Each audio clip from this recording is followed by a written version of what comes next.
नमस्कार दोस्तों, कैसे हैं आप लोग। 17 मार्च 2021 के डेली एडिटोरियल डिस्कशन में आपका स्वागत है।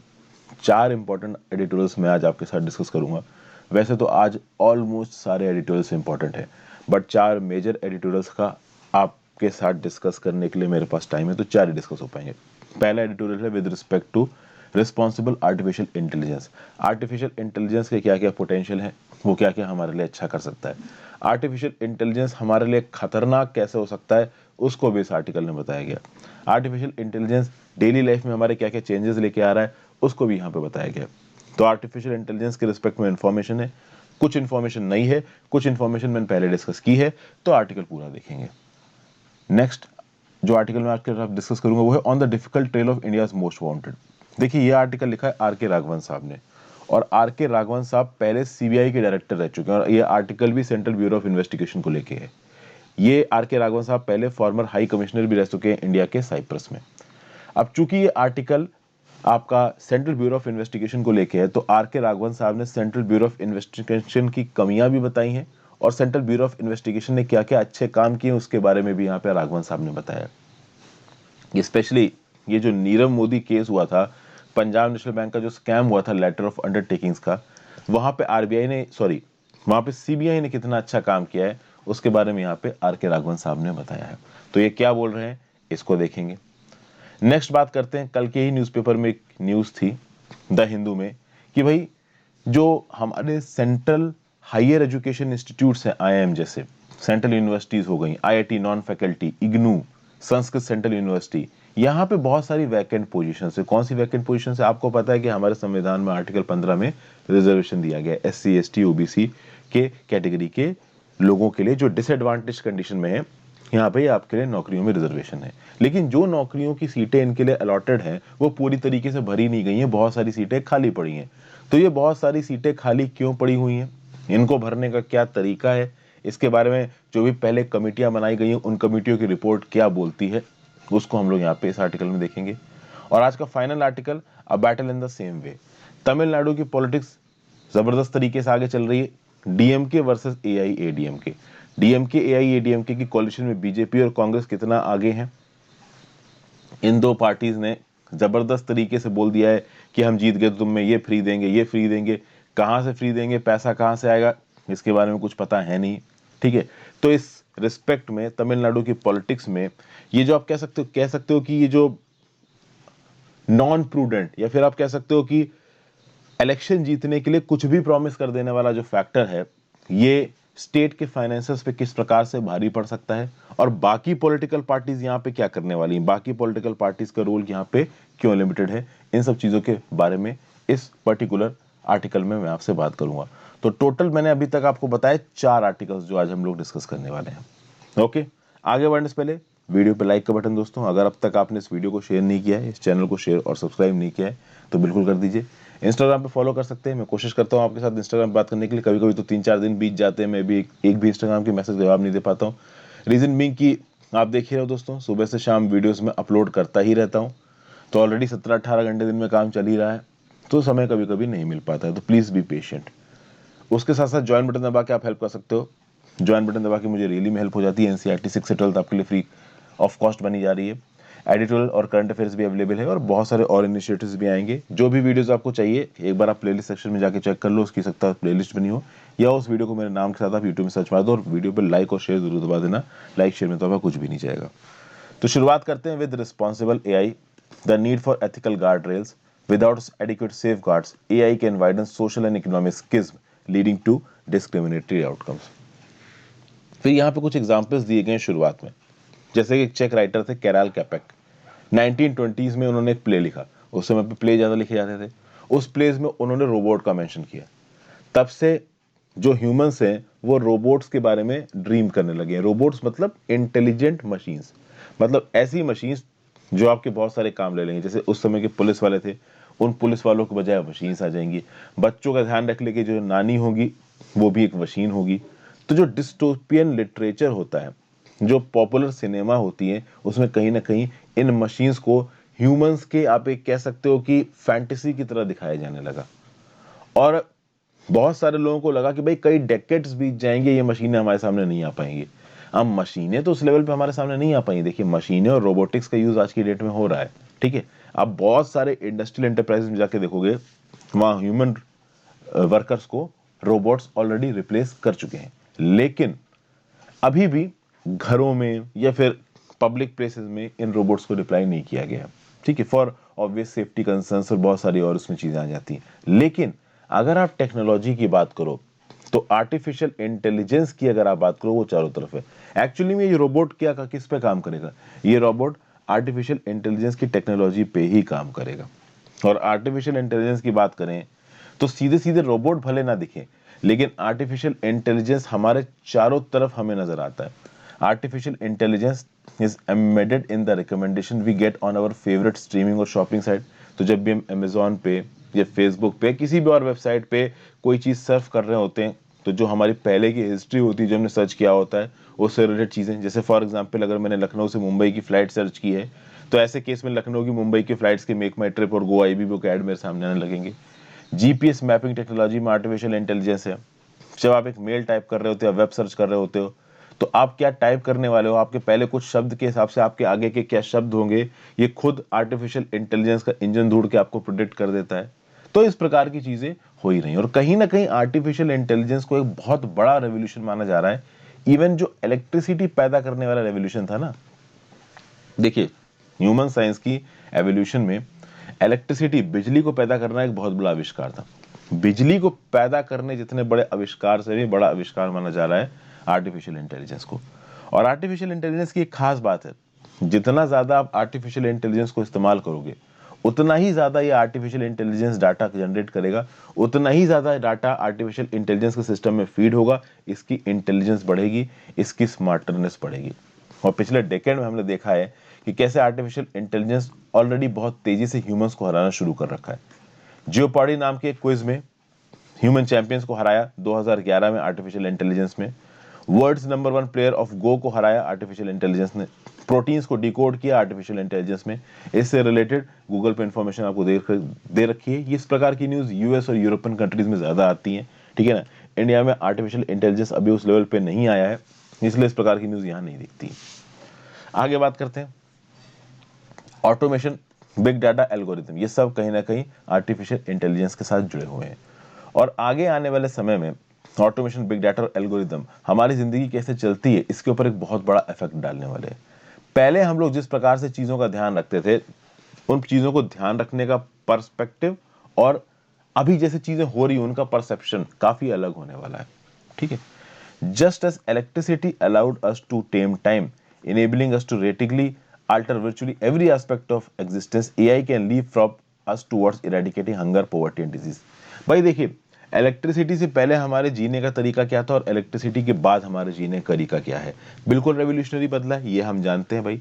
तो पहले हम लोग बिना पंखे के जी लेते थे, क्या आज हम लोग बिना पंखे के, बिना एसी के जी सकते हैं, बिना लाइट के जी सकते हैं रात में? ऑब्वियस सी बात है, हमारे लाइट चली जाए आधे घंटे के लिए तो हमारे सारे काम बंद हो जाते हैं, फोन चार्ज होना बंद जाता है, लैपटॉप चार्ज होना बंद जाता है। मतलब हम इलेक्ट्रिसिटी के बिना रह ही नहीं सकते। इलेक्ट्रिसिटी इस हद तक हमारी, आप कह सकते हो कि जरूरतों को पूरा करती है। उसी प्रकार से भाई आपका आर्टिफिशियल इंटेलिजेंस है। आर्टिफिशियल इंटेलिजेंस भी कहीं ना कहीं हमारी जरूरतों के साथ जुड़ा हुआ है। कहीं ना कहीं गूगल में, फेसबुक में, ट्विटर में, इस प्रकार के ऑर्गेनाइजेशंस में अगर आर्टिफिशियल इंटेलिजेंस सिस्टम्स को हटा दिया जाए ना, तो आपको systems non competent, non efficient लगने लगेंगे। और कहीं ना कहीं आर्टिफिशियल इंटेलिजेंस बुरा नहीं है। आगे आने वाले समय में हंगर को, पोवर्टी को, डिजीज से लड़ने में आर्टिफिशियल इंटेलिजेंस काफी इंपॉर्टेंट रोल प्ले करेगा। चाहे फिर क्लाइमेट चेंज मिटिगेशन हो, एजुकेशन और साइंटिफिक डिलीवरी हो, अनइमेजिनेबल तरीके से आर्टिफिशियल इंटेलिजेंस के जो फायदे हैं वो हमारे सामने आते ही रहेंगे आने वाले समय में। फिर आर्टिफिशियल इंटेलिजेंस ने और क्या क्या किया अगर इसकी बात की जाए, तो आर्टिफिशियल इंटेलिजेंस ने क्रॉप ईल्ड को बढ़ाया है, बिजनेस प्रोडक्टिविटी को बढ़ाया है, इंप्रूव्ड एक्सेस टू क्रेडिट, पैसे की अवेलेबिलिटी आर्टिफिशियल इंटेलिजेंस के चलते अच्छी हुई है, कैंसर डिटेक्शन तेज हुआ है और बहुत प्रिसाइज हुआ है। फिर ऐसा बोला गया कि 2030 तक आर्टिफिशियल इंटेलिजेंस दुनिया की इकोनॉमी में $15 ट्रिलियन का इजाफा कर सकता है, 14% जोड़ सकता है ग्लोबल जीडीपी को, ठीक है। Google has identified over 2600 use cases for AI for good, मतलब कि दुनिया भर में कौन से ऐसे फील्ड्स हैं, 2600 कौन से ऐसे केसेस हैं जहां पे आर्टिफिशियल इंटेलिजेंस को लगाया जाए तो काफी फायदे हो सकते हैं। फिर एक नेचर नाम के जर्नल में एक स्टडी पब्लिश हुई थी। It reviewed the impact of artificial intelligence on sustainable development. इस नेचर की स्टडी ने आर्टिफिशियल इंटेलिजेंस के इम्पैक्ट को जब चेक किया सस्टेनेबल डेवलपमेंट के गोल के ऊपर, तो ये बोला गया कि टोटल जितने भी सस्टेनेबल डेवलपमेंट गोल्स हैं उसमें 134 सस्टेनेबल डेवलपमेंट गोल्स को आर्टिफिशियल इंटेलिजेंस से बहुत ज़्यादा फायदा हो सकता है। यानी जो 79% of the sustainable development goal targets को आर्टिफिशियल इंटेलिजेंस की मदद से पूरा किया जा चुका सकता है। आज की डेट में हम लोग अनप्रेसिडेंटेड टेक्नोलॉजिकल ब्रेक थ्रू पे हैं और इस आर्टिफिशियल इंटेलिजेंस के थ्रू हम लोग पॉजिटिवली ट्रांसफॉर्म कर सकते हैं अपने जीने के तरीके को और हर इस चीज को जो कि हमारे जीने के तरीके में हमें मदद कर सकती है आगे आने वाले समय में। फिर आगे बात की जाए, लेकिन इसी नेचर की स्टडी ने एक और बात बोली कि यही आर्टिफिशियल इंटेलिजेंस जो कि 79% गोल्स को पूरा करने में मदद कर सकता है, बहुत ज्यादा पॉजिटिव मदद कर सकता है, उसी प्रकार से यही artificial intelligence 59 sustainable development targets यानी लगभग 35% ऑफ द टारगेट्स को डिस्टर्ब भी कर सकता है। ठीक है भाई, कैसे डिस्टर्ब कर सकता है देखते हैं। देखिए, जब भी आर्टिफिशियल इंटेलिजेंस को आपको किसी सिस्टम में इम्बाइब करना है तो आपको वहां पे मैसिव कंप्यूटेशनल कैपेसिटी इन्वॉल्व करनी पड़ेगी। मतलब कि आपको पूरे के पूरे सिस्टम को कंप्यूटर्स के साथ जोड़ना पड़ेगा, जो कि ऑब्वियस सी बात है, मशीन लर्निंग, एल्गोरिदम्स, इस प्रकार की जो चीजें होती हैं वो आपके ऑटोमेटेड कंप्यूटराइज सिस्टम्स में ही चल सकती हैं। तो बड़े बड़े power hungry data centres, computational capacity वाले बड़े बड़े सुपर कंप्यूटर्स, ये आपको डिप्लॉय करने पड़ेंगे। इन्हीं में एल्गोरिदम्स की वेटिंग होगी और उसके हिसाब से आपको पता चल पाएगा कि हाँ भाई, किसी एक पर्टिकुलर डोमेन में हमें क्या डिसीजन लेना है। और जब इतनी मैसिव कंप्यूटेशनल कैपेसिटी और पावर हंग्री डाटा सेंटर्स आप डालोगे तो कार्बन फुटप्रिंट भी बढ़ेगा। कहीं ना कहीं इलेक्ट्रिसिटी का कंजम्पशन ज़्यादा होगा, कहीं ना कहीं हार्डवेयर का कंजम्पशन ज़्यादा होगा, जिसके चलते इन्वायरमेंट को नुकसान करने वाला जो कार्बन फुटप्रिंट है वो बढ़ेगा। फिर ये बोला जा रहा है artificial intelligence could compound digital exclusion, sorry, मतलब कि आर्टिफिशियल इंटेलिजेंस से डिजिटल एक्सक्लूजन हो सकता है। कुछ लोगों को हो सकता है कि इस आर्टिफिशियल इंटेलिजेंस वाली टेक्नोलॉजी का एक्सेस ना मिल पाए। आज की डेट में जो रोबोटिक्स की कंपनीज है, आर्टिफिशियल इंटेलिजेंस की कंपनीज है, ये इंटेलिजेंट मशीन्स बना रही हैं और जो ये इंटेलिजेंट मशीन्स हैं वो सीधे सीधे लो इनकम वर्कर्स का काम अपनी तरफ खींच रही हैं। फॉर एग्जाम्पल, अब बैंकों में कैशियर्स की जरूरत नहीं है, सेल्फ सर्विस कियोस्क है। आप किसी भी सरकारी बैंक में चले जाओ आज की डेट में, पंजाब नेशनल बैंक हो गया, ठीक है, स्टेट बैंक ऑफ इंडिया हो गया, प्राइवेट बैंक की तो में तो है ही, HDFC, ICICI। जब आप इन सरकारी बैंकों में जाओगे, पहले क्या होता था, मान लो कि मुझे अपनी सिस्टर को 10,000 रुपये भेजने हैं, तो पहले मैं क्या करता कि मैं किसी बैंक में जाता और मैं कैशियर को 10,000 रुपये देता कि सर ये अकाउंट नंबर है, इसमें आप पैसा ट्रांसफर कर दो 10,000 रुपये। तो ये तरीका था। अब क्या है कि कैश कलेक्शन मशीन्स लगी हुई हैं, ATM में ही कैश कलेक्शन मशीन्स होती हैं, आप वहां पे जाओ, 10,000 रुपये जमा कर दो, अकाउंट नंबर डालो, सीधे अकाउंट में पैसा जमा हो जाएगा। बेस्ट तरीका, कैशियर की जरूरत ही नहीं है। तो जितनी ज्यादा इस प्रकार की मशीनें आएंगी उतनी ही इस प्रकार की छोटी नौकरियां, छोटी नौकरी की नहीं बोलना चाहिए, मतलब लो स्किल नौकरी बोलना चाहिए। छोटी नौकरी तो कोई भी नहीं होती, सारा काम अच्छा ही होता है। वो कहते हैं ना, रईस वाला डायलॉग है, ठीक है ना, कोई धंधा छोटा नहीं होता। तो यही चीज है कि भाई जो लो स्किल्ड वाली जॉब्स है वो यहाँ पे रिप्लेस हो जाएंगी आर्टिफिशियल इंटेलिजेंस के थ्रू। लो इनकम वर्कर्स वाली जॉब, जैसे for example fruit picking robot, तो जो फील्ड वर्कर्स हैं, ठीक, उनका काम ये फ्रूट पिकिंग रोबोट, तो भाई बागों से फल को इकट्ठा करना, चाय के बागान से चाय की पत्ती तोड़ना, इस तरीके के कामों में रोबोट्स को डिप्लॉय किया जा सकता है। तो लो इनकम वर्कर्स वाला काम तो अभी आर्टिफिशियल इंटेलिजेंस की मशीनें छीन रही हैं। आगे आने वाले समय में कहा जा रहा है कि बहुत हाई इनकम जो जॉब्स होती है ना, वो भी आर्टिफिशियल इंटेलिजेंस छीन लेगा। आपने सुना होगा ट्रेडिंग, न्यूयॉर्क स्टॉक एक्सचेंज में, जैसे कि अगर आपने जिंदगी ना मिलेगी दोबारा मूवी देखी हो तो उसमें ऋतिक रोशन एक ट्रेडर होता है। तो ये जो ट्रेडर जैसी जॉब्स होती हैं इनको बहुत हाई स्किल जॉब्स कहा जाता है। वहां पे एक इंसान का दिमाग बहुत हाई और एफिशिएंट लेवल पे चलना चाहिए, उसकी स्किल एफिशिएंट लेवल पे होना चाहिए, तभी वो काम कर पाएगा। इस प्रकार की नौकरियों में भी अब आर्टिफिशियल इंटेलिजेंस के सॉफ्टवेयर्स घुस रहे हैं और ऐसी बहुत सी नौकरियां जा रही हैं, फाइनेंशियल ट्रेडर्स की, मिडिल मैनेजर्स की, अकाउंटेंट्स की। आने वाले समय में accountants, financial traders, middle managers, high skill jobs भी इस आर्टिफिशियल इंटेलिजेंस के चलते जाने वाली हैं। ये बात होनी ही होनी है, ठीक है। फिर आगे देखिए क्या बोला जा रहा है, without clear policies on reskilling workers the promise of new opportunities will in fact create serious new inequalities. Investment is likely to shift to countries where AI related work is already established, widening gaps among and within countries. देखिए, अगर आप artificial intelligence को develop कर रहे हो, कहीं ना कहीं लोगों की नौकरियां जा रही हैं। अब जिनकी लोगों की नौकरियां जा रही हैं, क्या उनको रीस्किल करके आप दूसरी नौकरी का इंतजाम कर रहे हो उनके लिए? इसका किसी के पास कोई जवाब नहीं है। क्या नई अपॉर्चुनिटीज आ रही हैं आर्टिफिशियल इंटेलिजेंस की वजह से जो जॉब जा रही हैं? कोई जवाब नहीं है। कहीं ना कहीं इसका जवाब नेगेटिव में ही है। तो इसके चलते आप देखो आगे आने वाले समय में जिन जिन कंट्रीज में भी आर्टिफिशियल इंटेलिजेंस की इन्वेस्टमेंट ज्यादा होगी, वहां नौकरियां कम होती जाएंगी। ठीक है। और जहां जहां पे सरकारें नौकरियों पे ज्यादा ध्यान देगी, आर्टिफिशियल इंटेलिजेंस पे ज्यादा ध्यान नहीं देगी, वहां की इकोनॉमी धीरे से बढ़ेगी। तो हो सकता है कि आगे आने वाले समय में हाईली इंडस्ट्रियलाइज्ड इकोनॉमीज और डेवलपिंग इकोनॉमीज जो कि एम्प्लॉयमेंट में फोकस कर रही है, उनमें गैप बहुत ज्यादा बड़ा हो जाए। बिग टेक की बात करो तो जो जो चार सबसे बड़ी कंपनी है दुनिया की, गूगल जिसकी parent company Alphabet Inc, Amazon, Apple और फेसबुक, इन चार कंपनीज की अगर आप वर्थ देखो, इनकी वर्थ $5 ट्रिलियन है। और कुछ नेशन, 7-8 नेशन शुरुआत के छोड़ दो आप, चाइना, इंडिया, यूएसए जैसे, यूके जैसे, तो भाई ज्यादातर कंट्रीज की जीडीपी भी $5 ट्रिलियन नहीं है। ये चार कंपनीज मिलके जो इनकी नेट वर्थ है $5 ट्रिलियन, इतनी तो बड़ी बड़ी कंट्रियों की जीडीपी नहीं होती है। ठीक है भाई। और 2020 में जब कोविड-19 का पैंडेमिक फैला, तो इन चार कंपनीज ने अपने नेट एसेट्स को, अपनी वर्थ को $2 ट्रिलियन से बढ़ाया है। कहने का मतलब क्या है? कहने का मतलब यही है कि भाई आर्टिफिशियल इंटेलिजेंस और डिजिटल टेक्नोलॉजी से रिलेटेड ये जो कंपनीज है ना, ये आगे आने वाले समय में बहुत बड़ी होने वाली हैं और कहीं ना कहीं ये नौकरियां खाएंगी लोगों की। अब किस हद तक ये नई नौकरियां क्रिएट कर सकती हैं सरकारें और लोगों को बचा सकती हैं, ये समय ही बताएगा।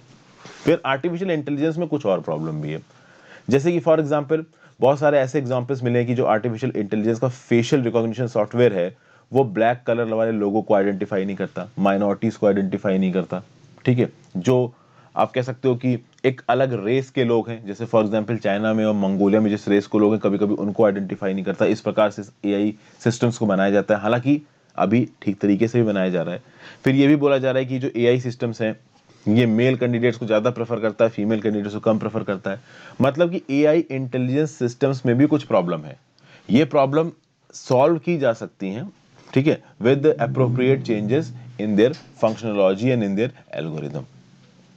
फिर आगे बात की जाए तो एआई सिस्टम की बहुत बड़ी प्रॉब्लम यह है कि डाटा प्राइवेसी कंसर्न्स यहाँ पे बहुत ज्यादा है। इतना ज्यादा डाटा खींचता है ये आर्टिफिशियल इंटेलिजेंस। आर्टिफिशियल इंटेलिजेंस, ये जो मशीन के पास इंटेलिजेंस है, ये आ कहां से रहा है?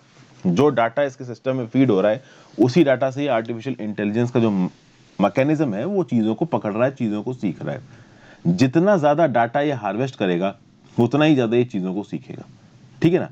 तो जो डाटा हार्वेस्टिंग नाम की चीज हो रही है ना, इस आर्टिफिशियल इंटेलिजेंस के सिस्टम्स में, ये काफी प्रॉब्लम क्रिएट कर रही है। ये बात यहाँ पे बताई जा रही है। कैम्ब्रिज एनालिटिका नाम का जो ऑर्गेनाइजेशन है जिसने यूएस इलेक्शंस को इन्फ्लुएंस किया था, जिसमें आपके डोनाल्ड ट्रंप जीते थे, वो केस आपको पता ही होगा। कैम्ब्रिज एनालिटिका एल्गोरिदम और बिग डाटा की मदद से फेसबुक इंफॉर्मेशन को, मतलब फेसबुक के थ्रू यूजर्स की पर्सनल इंफॉर्मेशन को यूज करके, ठीक है, कहीं ना कहीं उसने यूएस के इलेक्शंस को हिलाने की कोशिश की। और ये बोला भी गया है कि यूएस इलेक्शंस इन्फ्लुएंस करने में वो सक्सेसफुल भी रहा। तो कैम्ब्रिज एनालिटिका जैसे जो ऑर्गेनाइजेशंस हैं, जो कि एल्गोरिदम के ऊपर काफी कंट्रोल रखते हैं, वो हमें आज की डेट में क्या याद दिलाते हैं? वो आज की डेट में हमको याद दिलाते हैं कि हम ह्यूमन बींग्स हैं, और हम ह्यूमन बींग्स हैं तो हमारे अंदर कुछ अपने ग्रजेस हैं, कुछ बायसेस हैं, कुछ प्रेजुडाइसेस हैं, कुछ कॉन्शियस और अनकॉन्शियस माइंड में हमारे चल रहा है। और उसको अगर गलत प्रकार से इन मशीनों ने इस्तेमाल किया, इन एल्गोरिदम्स ने इस्तेमाल किया, तो हमारे काम करने के तरीके के ऊपर भी ये लोग कंट्रोल कर सकते हैं।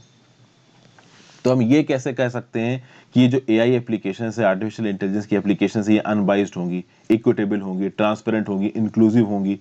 क्या इनको इतना बना पाना पॉसिबल है? बिल्कुल पॉसिबल है, अगर प्राइवेट और गवर्नमेंट सिंक्रोनाइज तरीके से काम करें।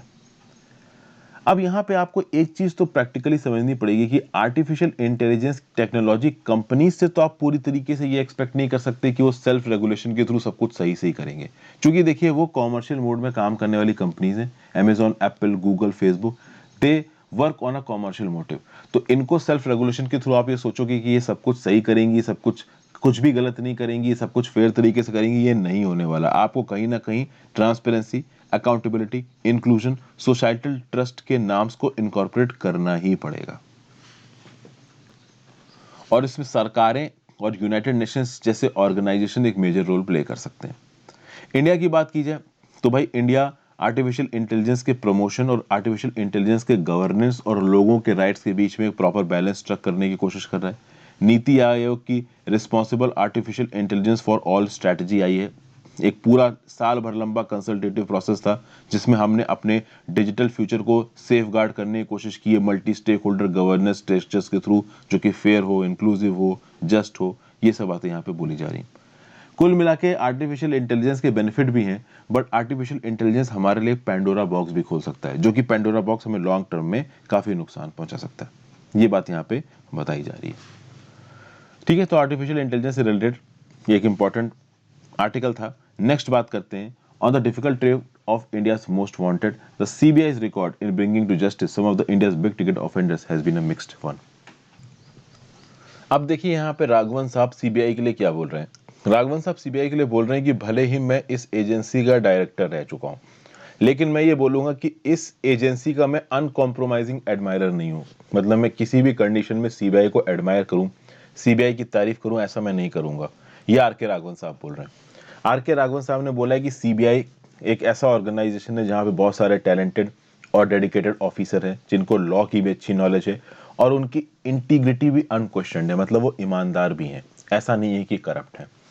हालांकि इस आउटफिट में मतलब इस ऑर्गेनाइजेशन सीबीआई में कुछ ब्लैक शीप्स भी हैं, ठीक है ना, जिन्होंने इस ऑर्गेनाइजेशन की स्टैंडिंग को नीचा दिखाया है। तो भाई सीबीआई में अच्छे ऑफिसर्स भी हैं जिन्होंने आउट ऑफ द वे जाके इन्वेस्टिगेशन किया है, अच्छा, बिना किसी आप कह सकते हो एक्सपेक्टेशन के, करप्शन फ्री तरीके से। और कुछ लोग ब्लैक शीप भी हैं यहाँ पे जिन्होंने सीबीआई की इमेज को बहुत नीचे भी गिराया है। सीबीआई की तारीफ में यहाँ पे जो केसेस की बात कर रहे हैं आपके राघवन साहब, एक है नीरव मोदी केस, एक है माल्या केस। सबसे पहले बात करते हैं नीरव मोदी केस के बारे में। नीरव मोदी केस एक ऐसा केस है जहां पे सीबीआई ने प्रूव किया है कि they can execute a professional job in a very well manner. ठीक है, ये जो ज्वेलर था नीरव मोदी, इसने पंजाब नेशनल बैंक को बहुत पैसों का आप कह सकते हो स्कैम किया। पंजाब नेशनल बैंक के कुछ हायर ऑफिशियल्स को पकड़ा, उनसे फर्जी लेटर ऑफ अंडरटेकिंग लिए, इन फैचुअल लेटर ऑफ अंडरटेकिंग को फॉरेन में ले जाके पैसा ऑब्टेन किया। उन पैसे से मार्केट में, मतलब उन पैसे को गलत तरीके से मनी लॉन्ड्रिंग करके मार्केट में घुमा के नीरव मोदी अपनी कंपनीज तक लेके आया। मैं नीरव मोदी के रिस्पेक्ट में ऑलरेडी एक वीडियो पहले भी बना चुका हूं। आप यूट्यूब में नीरव मोदी, मेरा नाम हर्षित द्विवेदी के साथ जब सर्च मारोगे आपको पहली ही वीडियो नजर आएगी, will Nirav Modi be extradited, role of Modi and Mehul Choksi in PNB 13,600 crore रुपए scam, what are letter of undertakings. तो इस पहली वीडियो को आप देख लीजिए, आपको पूरा टॉपिक प्रॉपर तरीके से समझ में आ जाएगा। तो भाई जबरदस्त तरीके से इन्वेस्टिगेशन की है। हालांकि पंजाब नेशनल बैंक के वो ऑफिशियल्स जो गिल्टी थे उनको तो सजा मिली ही है, कुछ उनके साथ लपेट गए। होता है ना कि आटे के साथ घुन पिसा जाता है। तो जो छोटे मोटे कुछ एम्प्लॉयज थे पीएनबी के, जिनके बारे में ऐसा कहा जा रहा था कि वो इन्वॉल्व नहीं थे, उनको भी 6-6 महीने, 7-7 महीने, 8-8 महीने जेल में रहना पड़ गया। तो ये प्रॉब्लम है यहाँ पे। अभी के लिए बात करो तो नीरव मोदी लंदन की वैंड्सवर्थ प्रिजन में बंद है। नीरव मोदी ने लंदन में बैठे बैठे अपने अगेंस्ट इस सीबीआई के केस को बंद करवाने की बहुत कोशिश की और नीरव मोदी ने बहुत जबरदस्त लेवल के लॉयर्स को यहाँ पे एम्प्लॉय करने की कोशिश की, लेकिन तब भी सीबीआई ने उसके खिलाफ जो केस है उसको लंदन की कोर्ट में प्रूव किया है। ठीक है ना। और बहुत सारे लोगों का यह भी मानना है कि हो सकता है सीबीआई आने वाले कुछ महीनों में या 1-2 साल में इस नीरव मोदी नाम के आदमी को इंडिया भी ले आए और आर्थर रोड जेल में जाके बंद करे। ठीक है, यहां पे नीरव मोदी के खिलाफ जब इन्वेस्टिगेशन हो रही थी तो सीबीआई को इंग्लैंड की क्राउन प्रोसिक्यूशन सर्विसेज से भी मदद मिली है। क्राउन प्रोसिक्यूशन सर्विसेज को भी प्रोफेशनल एक्सीलेंस के लिए बहुत ज्यादा माना जाता है इंग्लैंड में। अब अगर बात करो तो सीबीआई के सामने one of the toughest task cases में यह रहा है कि भाई वो पॉलिटिकल प्रिजनर्स, वो प्रिजनर्स, अब ज्यादातर ये इकोनॉमिक फ्रॉडस्टर्स हैं, वो इकोनॉमिक फ्रॉडस्टर्स जो इंडिया से भाग के लंदन चले जाते हैं, लंदन से उनको एक्स्ट्राडाइट करके वापस ला पाना, ये एक बहुत बड़ा केस है। नीरव मोदी के केस में सीबीआई ने काम बहुत अच्छा किया है, लेकिन इसको वापस लेके आ पाना एक्स्ट्राडाइट करके कितना मुश्किल है, ये मैंने आपको इस वीडियो में बता रखा है। ओके, और बहुत सारे ऐसे पॉलिटिकल ऑफेंडर्स हैं, बहुत सारे इकोनॉमिक फ्रॉडस्टर्स हैं जो भाग के लंदन ही जाते हैं। ओके, अब यहाँ पे ऑथर ये बोल रहे हैं राघवन साहब कि नीरव मोदी केस के साथ देखा जाए तो बोफोर्स गन केस को कंपेयर कर सकते हो। बोफोर्स गन केम 1980s 1990s में आया था। वहां पे एक डीलर था जिसका नाम था ओतावियो कोतोराची, ठीक है ना, ओतावियो कोतोराची। ये ओतावियो कोतोराची नाम का जो डीलर था बोफोर्स गन केस में, वो इंडिया की एक बड़ी पॉलिटिकल फैमिली के करीब था। सब जानते हैं, लेकिन यहाँ पे नाम नहीं लिखा है तो मैं भी यहाँ पे नाम नहीं बोल रहा हूँ। इस पॉलिटिकल फैमिली ने ओतावियो को मदद की कि वो देश छोड़ के भाग जाए। ओतावियो की दिल्ली के हाई इन्फ्लुएंशियल सर्कल्स में काफी पहचान थी, ठीक है ना, इसलिए वो इंडिया में कभी लाया ही नहीं गया किसी भी प्रकार की इन्वेस्टिगेशन के लिए। रिसेंटली अगर आप बात करो तो विजय माल्या जो कि कर्नाटका के लिक्वर बैरन है, आईपीएल होता था तो कैटरीना कैफ के साथ और बहुत सारी और किंगफिशर मॉडल्स के साथ वो अक्सर कर मैच देखते नजर आते थे, उनका बेटा मैच देखता नजर आता था, तो सबको लगता था कि क्या जिंदगी है। लेकिन जिंदगी इनकी बड़ी बुरी है। आज की डेट में लंदन में भागे भागे फिर रहे हैं ये, ठीक है। बहुत सारे बैंकों से इन्होंने हजारों करोड़ की तादाद में, एसबीआई, पीएनबी, कौन सा बैंक नहीं है जिससे इन्होंने पैसा नहीं लिया। अब सब अपना पैसा मांग रहे हैं तो ये लंदन में जाके छुप गए। ओके, लंदन में कोई भी इंडियन इनको देख लेता तो चोर चोर करके इनको चिल्लाता है, इतने तो बुरे हालात हैं इनके। तो भाई बहुत लंबे समय से माल्या भी ड्यू प्रोसेस ऑफ लॉ को अवॉइड कर रहे हैं। ओके, अगर आप देखो तो माल्या का फ्यूचर किस बात पे रेस्ट करता है। यूके का होम सेक्रेटरी अब माल्या के ऊपर क्या डिसीजन लेगा इस बात पे डिपेंड करेगा कि माल्या का क्या हालात होने वाली। मतलब माल्या इस समय बीच में लटक रहे हैं।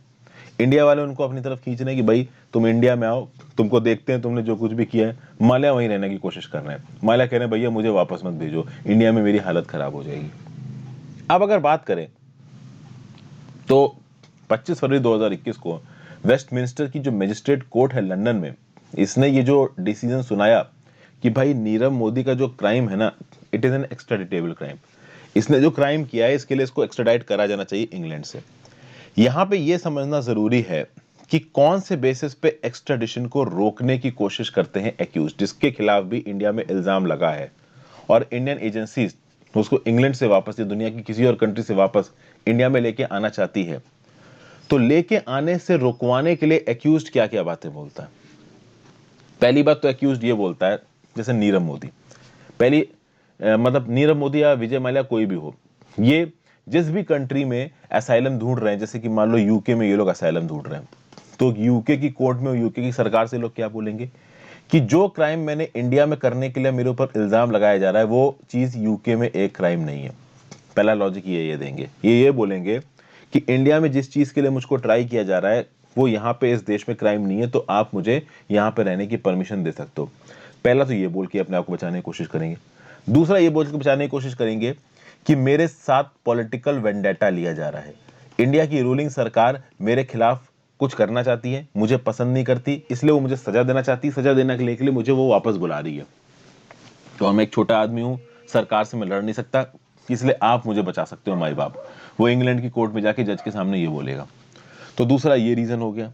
तीसरा उसका ये रीजन होता है कि भाई इंडिया में ह्यूमन राइट्स वायलेशंस बहुत हैं, प्रिजन के हालात बहुत गंदे हैं। रिसेंटली जो नीरव मोदी वाला केस की सुनवाई हो रही थी, तो नीरव मोदी के लॉयर ने एक वीडियो रिलीज की जिसमें ये दिखाया गया कि मुंबई की आर्थर रोड जेल में गंदगी कितनी ज्यादा है, सैनिटेशन बिल्कुल नहीं है, मतलब इस प्रकार की बातें कि भाई इंडिया की जेलों में जो प्रिजनर्स है वो ठीक तरीके से रह नहीं पाते, उनको बीमारियां हो जाती हैं, उनके खिलाफ ह्यूमन राइट्स एब्यूजेस होते हैं, इसलिए हमको वहां पे मत भेजो। तो इन तीन बेसिस पे ज्यादातर एक्यूज्ड अपने आप को बचाने की कोशिश करते हैं, अपने आप को एक्स्ट्राडिटाइट करने से रोकने की कोशिश करते हैं। नीरव मोदी के केस में लंदन के जज ने इन तीनों कंटेंशंस को रिजेक्ट कर दिया। जो वेस्टमिंस्टर के मजिस्ट्रेट थे उन्होंने बोला कि सीबीआई के सारे ऑब्जर्वेशंस यहाँ पे सही हैं, तुमने जो क्राइम किया है दैट इज एन एक्स्ट्राडिटेबल क्राइम और तुमको एक्स्ट्राडिटाइट किया जाएगा। हालांकि ये जो डिसीजन था वो वेस्टमिंस्टर के मजिस्ट्रेट का था, यूके की हाई कोर्ट में और हायर अथॉरिटीज के पास भी अभी ये केस जा सकता है, जो कि जाएगा ही जाएगा। मिस्टर नीरव मोदी केस के बात की जाए, अगर मिस्टर नीरव मोदी की केस को बोफोर्स केस के साथ अगर आप कंपेयर करो तो बोफोर्स के केस में बहुत सारे प्लेयर्स इन्वॉल्व थे, लेकिन नीरव मोदी वाले केस में नीरव मोदी ने पंजाब नेशनल बैंक के कुछ टॉप 2-3 एम्प्लॉयज को पकड़ लिया। पंजाब नेशनल बैंक के टॉप 2-3 एम्प्लॉयज जो किसी हद तक जाने के लिए तैयार थे पैसा कमाने के लिए, वो नीरव मोदी के झांसे में आ गए और उन्होंने उल्टे सीधे काम करने शुरू कर दिए, रोग हो गए और उसके चलते इतने फर्जी लेटर ऑफ अंडरटेकिंग इशू किए, शायद उनको ऐसा लग रहा था कि ये चीज कभी बाहर आएगी नहीं, लेकिन फाइनेंशियल फ्रॉड्स हमेशा बाहर आते हैं। ओके ये सब बातें यहाँ पे बताई जा रही है, पर एंड में यहाँ पे राघवन साहब एक और बात बोल रहे हैं। राघवन साहब ये बोल रहे हैं कि अक्सर कर जब भी फाइनेंशियल फ्रॉड्स के मैटर आते हैं तो या तो सीबीआई डील करता है, सेंट्रल ब्यूरो ऑफ इन्वेस्टिगेशन, या ईडी डील करता है, इन्फोर्समेंट डायरेक्टोरेट। फाइनेंशियल फ्रॉड्स के मैटर की डीलिंग बहुत मुश्किल होती है। उसकी कुछ वजह बता रहे हैं आर के राघवन साहब। देखिए, जब भी आप किसी क्राइम को इन्वेस्टिगेट करते हो, अगर उसका पूरा का पूरा ओरिजिन जिस पर्टिकुलर देश में वो क्राइम हुआ है वहीं पे हो, जहां पे इन्वेस्टिगेशन एजेंसी, जैसे फॉर एग्जांपल इंडिया में अगर कोई मर्डर हुआ और पुलिस उसका इन्वेस्टिगेशन हो रहा है और वो मर्डर केवल इंडियन के लोगों के द्वारा ही किया गया है, किसी एक पर्टिकुलर लोकेशन से लिमिटेड है या इंडिया में लिमिटेड है, तो फिर भी इन्वेस्टिगेशन हो सकती है। फाइनेंशियल फ्रॉड्स में क्या होता है कि भाई इन्वेस्टिगेशन के दौरान बहुत सारे प्लेयर्स निकल के आते हैं और वो बहुत सारे प्लेयर्स अलग अलग कंट्रीज में बेस्ड होते हैं और अलग अलग कंट्रीज की भी सरकारों में और प्राइवेट सेक्टर में बेस्ड होते हैं। तो इतने सारे डॉक्यूमेंट्स, इतने सारे प्रूफ इकट्ठा करने होते हैं। सीबीआई और ईडी देश के अंदर कहीं पे भी छापा मार के डॉक्यूमेंट इकट्ठा कर सकता है, लोगों को अरेस्ट कर सकता है, बयान ले सकता है। बट क्या सीबीआई और ईडी फ्लाइट पकड़ के जाके लंदन, पुर्तगाल, इंग्लैंड में, आपका न्यूयॉर्क में जाके इन्वेस्टिगेशन कर सकता है? नहीं कर सकता है। आपको लगता है कि हमारी भारतीय सरकार न्यूयॉर्क की पुलिस से या लंदन की पुलिस से रिक्वेस्ट करेगी कि हमारी टीम आ रही है, तुम्हारे इतने लोगों को अरेस्ट करेगी और उसकी छानबीन करेगी, तो क्या वो लोग अलाउ करेंगे? ऑब्वियस सी बात है, वो लोग अलाउ नहीं करेंगे। तो फाइनेंशियल फ्रॉड्स के मैटर में चूंकि इंटरनेशनल ट्रांजैक्शंस इन्वॉल्व होती हैं और बहुत सारी पार्टीज देश के बाहर बेस्ड होती हैं, इसीलिए सीबीआई और ईडी का काम बहुत मुश्किल हो जाता है। बहुत लंबे समय तक ये केस चलते रहते हैं, क्योंकि बाहर की देश की सरकारें कोऑपरेट नहीं करती हैं। लेकिन उसके बावजूद भी सीबीआई को और ईडी को लोग भी गरियाते हैं और जुडिशरी भी गरियाती है, जो कि गलत है। ये बात यहाँ पे राघवन साहब बोल रहे हैं। ठीक है भाई, तो ये राघवन साहब के व्यू पॉइंट थे, अच्छे व्यू पॉइंट है काफी। नेक्स्ट आर्टिकल पे चलते हैं। Bridging the gap, government should sponsor preparatory plans to help fill faculty post in central institutions. देखिए, रिसेंटली जो सेंट्रल इंस्टीट्यूट्स हैं हायर एजुकेशन के, अभी हमारे जो एजुकेशन मिनिस्टर साहब हैं रमेश पोखरियाल निशंक, इन्होंने पार्लियामेंट में बोला कि भाई central institute of higher education में बहुत सारी फैकल्टी की जो वैकेंसीज हैं वो खाली पड़ी हुई हैं। ये जो फैकल्टी की वैकेंसीज हैं वो ओबीसी, एससी या एसटी कैंडिडेट्स के लिए रिजर्व है। आपको पता है कि सरकारी नौकरियों में कुछ सीटें रिजर्व होती हैं, तो ओबीसी, एससी, एसटी वाली रिजर्व सीटों में जनरल कैंडिडेट्स नहीं आ सकते। तो ओबीसी, एससी, एसटी कैंडिडेट्स आने चाहिए, लेकिन एक सीवियर डेफिसिट है। अभी भी पूरे ओबीसी, एससी, एसटी कैंडिडेट्स को इन सीटों पे नहीं भरा गया है। तो जब ऑब्वियस सी बात है आपने रिजर्वेशन दे रखा है, तो आप इन सीटों को क्यों नहीं भर रहे हो? तो पहले तो डाटा देखते हैं, स्टैटिस्टिक्स देते हैं। स्टैटिस्टिक्स ये बोलता है कि आईएम्स में एससी के लिए रिजर्व सीटों में से 62% सीटें अभी भरी नहीं है, अनफिल्ड है। Similarly Indian institute of science में ओबीसी के लिए जो रिजर्व सीटें हैं उसमें से 90% सीटें अभी भरी नहीं है। इसी तरीके से देखें तो दूसरे इंस्टीट्यूट्स में जो वैकेंट पोजीशंस हैं रिजर्व कैटेगरीज की, वो 38 to 52% बढ़ी ही नहीं है, जिसमें सेंट्रल यूनिवर्सिटीज भी आती हैं, आईआईएसईआर भी आती है, आईआईटी नॉन फैकल्टी, इग्नू और संस्कृत सेंट्रल यूनिवर्सिटीज भी आती हैं। तो क्या ये एक अच्छा साइन है? बिल्कुल भी एक अच्छा साइन नहीं है भाई। जब देश में इतना ज्यादा अनएम्प्लॉयमेंट हो रहा है और ये जो रिजर्वेशन नाम की जो चीज लाई गई है, ये वेलफेयर स्टेट के सिद्धांत पे लाई गई है। तो जब सीटें आपने रिजर्व कर दी तो आप उनको भरो, क्यों नहीं भर रहे हो? अब यहां पे क्वेश्चन आता है कि आप क्यों नहीं भर रहे हो। तो भाई पहले भी इसके ऊपर काफी स्टडी हो चुकी है। इस प्रकार का ट्रेंड पहले भी आईआईटीज में देखा गया था। एक्चुअली में it is a serious mismatch between governments equity building goal and actual recruitment outcomes. ठीक है, इक्विटी बिल्डिंग गोल्स क्या है भैया? हमारे संविधान में साफ साफ ये बात बोल रखी है कि अलग अलग कम्युनिटी के लोग अगर वो मार्जिनलाइज्ड हैं उनको रिप्रेजेंटेशन दिया जाए। इस बेसिस पे एससी, एसटीज और ओबीसी को रिप्रेजेंटेशन दिया गया। लेकिन यहाँ पे आप एक्चुअली जब रिक्रूटमेंट कर रहे हो तो इन सीटों को नहीं भर रहे हो।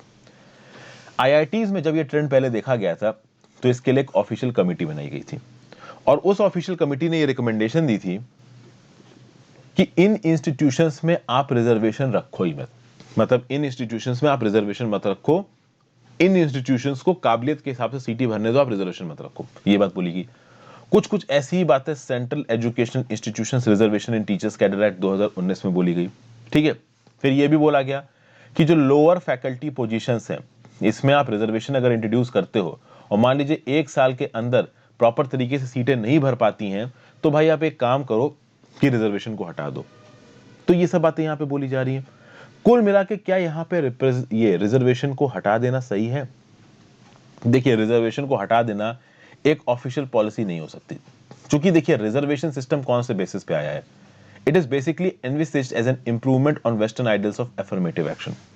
Western ideals of affirmative action में समझाता हूं। यूरोप और यूएसए अपने देश के नागरिकों के लिए काम करने की कोशिश करते हैं, जितनी भी डेवलप्ड कंट्रीज हैं। इंडिया भी काम करने की कोशिश करता है। अब जब हम अपने नागरिकों के लिए काम करेंगे तो हम वेलफेयर स्टेट की तरह काम करेंगे, और वेलफेयर स्टेट और फंडामेंटल राइट्स को देखो तो ही रिजर्वेशन लेके आया गया। मतलब रिजर्वेशन हमारे देश के मार्जिनलाइज सेक्शंस को ऊपर लेके जाता है। तो कुछ नौकरियों में अगर आप ये बोल देते हो कि रिजर्वेशन नहीं रहेगा, तो ऐसे केसेस में वो जो इक्विटेबिलिटी वाला जो एस्पेक्ट है वो इग्नोर हो जाता है। तो ये बोल देना कि इन नौकरियों में आप रिजर्वेशन रखो मत, ये सही नहीं होगा। तो क्या करना चाहिए? करना ये चाहिए कि इक्वालिटी और इक्विटी को आप मेंटेन करो। कैसे मेंटेन करो? तो देखिए, what could help bridge the gap is a better understanding of the lacunae in the education system. सबसे पहले तो आप ये आइडेंटिफाई करो कि हमारे एजुकेशन सिस्टम में क्या कमी है। अब ये बोल बच्चन बात हो गई। Marked by sea of deprived public schools and colleges. तो हमारा जो पब्लिक एजुकेशन सिस्टम है, एजुकेशन सिस्टम में भी पब्लिक सरकारी एजुकेशन सिस्टम, उसमें पब्लिक स्कूल्स और कॉलेजेस पहले ही कम है।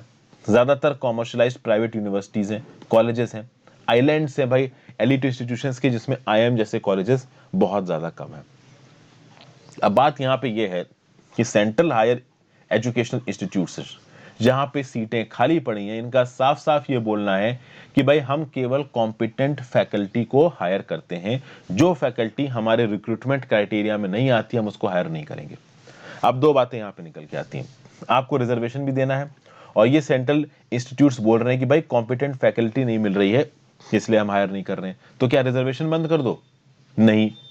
तो क्या कॉम्पिटेंट फैकल्टी मत हायर करो, किसी को भी हायर कर लो? नहीं। ये दोनों एक्सट्रीम्स आप नहीं कर सकते। तो एक्चुअली में आप कर क्या सकते हो?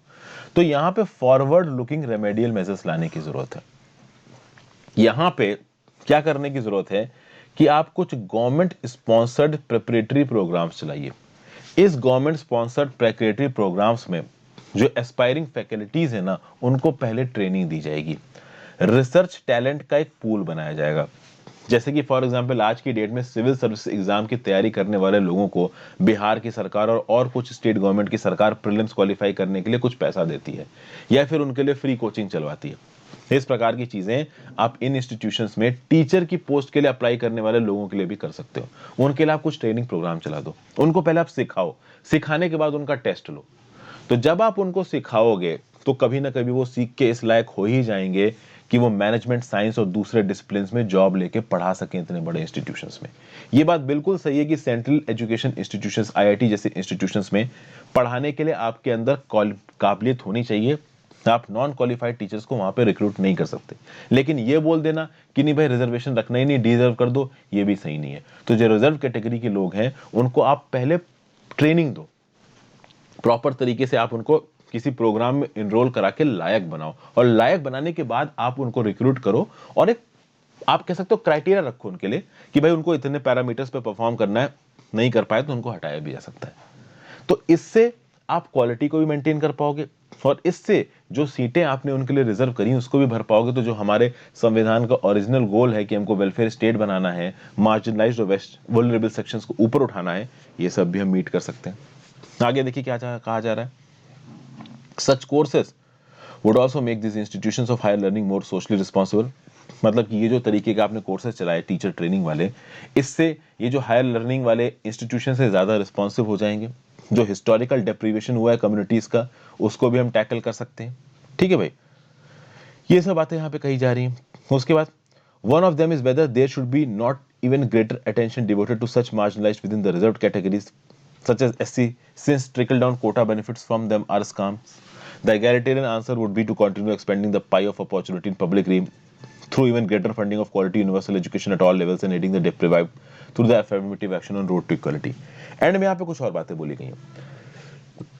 एंड में ये बोला गया कि देखिए एससी कैटेगरी को या एसटी कैटेगरी को जो भी आप कोटा देते हो, अब इन कैटेगरीज में भी बहुत सी हायरार्कीज बन गई हैं। एससी कैटेगरी के अंदर सब लोग डिप्राइव्ड नहीं है और बहुत सारे लोग डिप्राइव्ड भी हैं। तो भाई क्या एससी कैटेगरी के अंदर भी आप कोई हायरार्की बना सकते हो? क्या एससी एसटी कैटेगरी के अंदर भी आप ये आइडेंटिफाई कर सकते हो कि किनको कोटा देना चाहिए और किनको कोटा नहीं देना चाहिए? एक तो इस सवाल को देखना बहुत जरूरी है। दूसरा, क्या आपको पाई को एक्सपेंड करने की जरूरत है? पाई of opportunity in public reel, ये एक्चुअली में कहने की कोशिश कर रहे हैं कि क्या आपको रिजर्वेशन को एक्सटेंड करने की जरूरत है? रिसेंटली सुप्रीम कोर्ट की एक बेंच ने, अगर आप मेरे डेली करंट अफेयर सुन रहे हो तो मैंने आपको बताया था कि सुप्रीम कोर्ट की एक बेंच ने सारे स्टेट से इनपुट मांगा है कि भाई हमने इंदिरासानी जजमेंट में 50% की हायर लिमिट रखी थी रिजर्वेशन पे, लेकिन तमिलनाडु जैसे स्टेट्स में, तेलंगाना जैसे स्टेट्स में, महाराष्ट्र जैसे स्टेट्स में वो 50% की लिमिट वायलेट हो चुकी है। तो क्या अब आप चाहते हो कि ये 50% की लिमिट ना हो? क्या आप ये चाहते हो कि ज्यादा रिजर्वेशन दिया जा सके लोगों को? तो कुल मिला के यहाँ पे एक और सवाल के ऊपर बातचीत हो रही है कि क्या रिजर्वेशन की पाई को हमारे देश में बढ़ाना जाना चाहिए? क्या एससी एसटी ओबीसी के लिए ज्यादा सीटें रिजर्व होनी चाहिए? ये चीज भी यहाँ पे लाई जा सकती है वल्नरेबल कम्युनिटीज को ऊपर उठाने के लिए। तो ये कुछ बातें इस आर्टिकल में कही जा रही हैं। ओके, नेक्स्ट आर्टिकल पे चलते हैं। A battle in the same when. यहाँ पे तमिलनाडु के इलेक्शंस की बात हो रही। तमिलनाडु का इलेक्शन जबरदस्त टॉपिक है, इसको पढ़ने में और पढ़ाने में दोनों में मजा आता है। 6 अप्रैल को असेंबली के इलेक्शंस होने वाले हैं, ठीक है भाई। मेन पार्टीज कौन कौन सी यहाँ पे? डीएमके और एआईएडीएमके, दो प्रिंसिपल पार्टीज हैं, डीएमके और एआईएडीएमके। और ये पार्टी ज्यादातर सीटें लड़ रही हैं। देखिए 234 सीटों पे इलेक्शंस हो रहे हैं और डीएमके पार्टी ने और एआईएडीएमके पार्टी ने अपने ज्यादातर कैंडिडेट्स को इन सीटों पे फील्ड किया है। आपको पता है कि डीएमके की पार्टनर है कांग्रेस। कांग्रेस की लीडर राहुल गांधी अक्सर कर तमिलनाडु में जा रहे हैं। तमिलनाडु का ही एक आप कह सकते हो यूट्यूब चैनल है जिस पे जाके अभी राहुल गांधी नजर भी आए थे, अगर आपने देखा हो तो आपको पता होगा। तो भाई राहुल गांधी की जो पार्टी है कांग्रेस, डीएमके लेड अलायंस में कांग्रेस है। कांग्रेस 25 सीटों से लड़ रही है तमिलनाडु में। बीजेपी की बात की जाए तो बीजेपी एआईएडीएमके लेड कोलिशन में 20 सीटों से अपने कैंडिडेट को फील्ड कर रही है।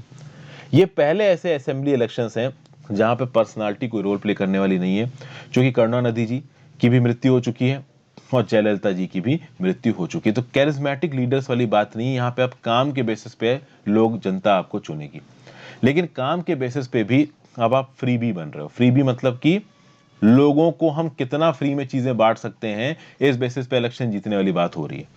तो डीएमके ये बोल रहा है कि भैया हर फैमिली की वुमेन हेड को हम लोग 1000 रुपए प्रति महीना देंगे। Pandemic hit ration card holder को हम लोग 4000 रुपया देंगे, ठीक है भाई। फिर कुकिंग गैस की सिलेंडर पे 100 रुपए की एक्स्ट्रा सब्सिडी देंगे। पेट्रोल और डीजल के दाम कम करेंगे। ये डीएमके के प्रॉमिस है।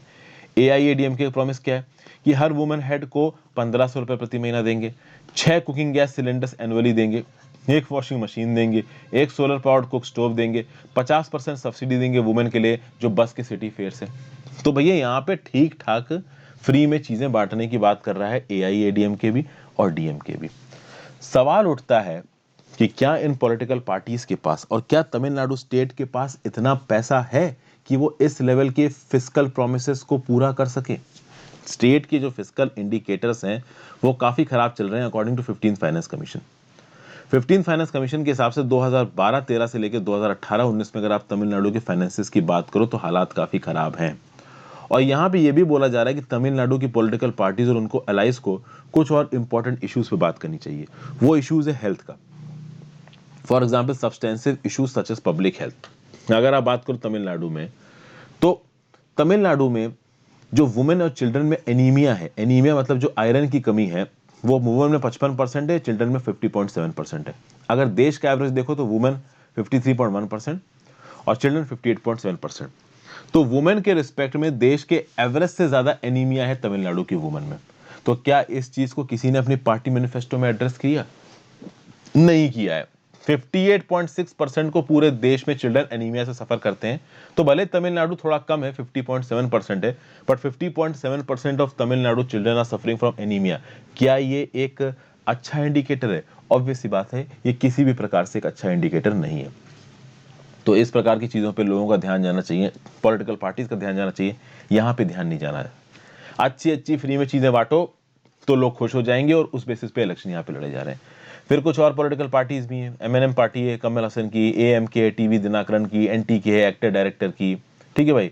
तो ये पार्टीज भी अपने अपने हिसाब से आगे बढ़ रही हैं। कुल मिला के जो ओपिनियन पोल्स कहते हैं, वो ओपिनियन पोल्स का ये कहना है कि ये डीएमके लेड फ्रंट जीत जाएगा। उसका रीजन ये है कि तमिलनाडु की पॉलिटिक्स में लगातार 2 टर्म एक पॉलिटिकल पार्टी के लिए जीतना बहुत मुश्किल होता है। तो एआईएडीएमके की 5 साल से सरकार है, तो डीएमके लेड फ्रंट यहाँ पे जीतने वाला और शायद स्टालिन चीफ मिनिस्टर बन जाएंगे। लेकिन AIADMK भी पूरी तरीके से कोशिश कर रहा है कि उनके सीएम एडापट्टी के पलानीस्वामी जी के अंदर जो भी एडमिनिस्ट्रेटिव रूल हुआ है उसके बेसिस पे, जो भी अच्छा गवर्नेंस हुआ है उसके बेसिस पे ज्यादा से ज्यादा वोटों को अपनी तरफ खींच सके। पैरोचियलिज्म, डिविजिव पॉलिटिक्स, हेट कल्चर, ये कहीं ना कहीं तमिलनाडु में जाति के आधार पर और धर्म के आधार पर कम देखा गया है। धर्म के आधार पर स्पेसिफिकली कम देखा गया है, जाति के आधार पर हम कह सकते हैं कि हाँ भाई तमिलनाडु की सोसाइटी अभी भी थोड़ी बहुत बटी हुई है। क्लियर कट पिक्चर क्या है ये आगे आने वाले समय में पता चलने वाली। कम से कम ये तो कह सकते हैं कि तमिलनाडु के इलेक्शंस उतने पोलराइजिंग नहीं है जितने वेस्ट बंगाल के हैं। वेस्ट बंगाल में तो मारा ही काठी मची हुई है। तो ये था आज का एडिटोरियल एनालिसिस दोस्तों। आई होप मैं जस्टिस कर पाया हूँ, आई होप आपको कुछ सीखने को मिला हो। अपने व्यू पॉइंट्स नीचे कमेंट बॉक्स में जरूर दीजिएगा। ज़्यादा से ज़्यादा लोगों के साथ इस वीडियोस को शेयर करें। जितना ज़्यादा आप शेयर करते हो उतना ज़्यादा इन वीडियोस को व्यूज़ मिलते हैं, उतना ही ज़्यादा मुझे अच्छा लगता है। Okay, have a great day, good bye.